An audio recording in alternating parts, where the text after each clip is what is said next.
Quite possibly the weirdest documentary film I've watched this year is called Dick Johnson is Dead. For my fellow viewers here down under, no, this is not about the legendary race car driver. No, this is about the father of a documentarian named Kirsten Johnson. What's it about? Well, here is the description. As her father nears the end of his life, filmmaker Kirsten Johnson stages his death in inventive and comical ways to help them both face the inevitable. Mr. Johnson is a retired clinical psychiatrist who's suffering from dementia. So it's a very personal and intimate film in parts, and some of it was hard to watch as Mr. Johnson slowly loses his independence. For Kirsten, having already lost her mum to Alzheimer's and then a fatal fall down some stairs, seeing her dad, whom she clearly loves very much, also start to slowly succumb must have been hard to watch.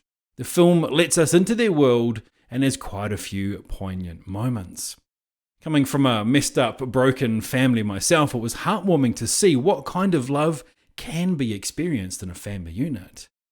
But that said, I'd be lying if I said that I didn't think it was a little exploitative in parts. There's times where Mr. Johnson is clearly on board with the things that Kirsten asks him to do. But in the more intimate parts of the film, it feels kind of invasive to stick a camera in Johnson's face when he's having a foggy moment or he's clearly struggling. I don't know, I can see how maybe someone who was going through the same thing with a parent who is suffering from dementia, they might find it comforting to know that there's others out there going through the same thing. And likewise, I can see how someone who might be about to face the situation in the future might also find it useful to know what's coming. But for me, who's in neither situation, it got a little bit weird watching, for example, this really neat old dude being moved to tears when he realizes he'll never drive again, for example.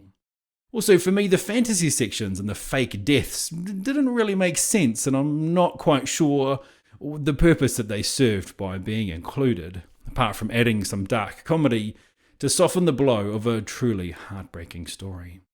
So it was a bit of a mixed bag overall for me. I wouldn't mark it as a must-watch, but it certainly was an interesting, if overly personal, glimpse into the lives of two people dealing with the inevitable.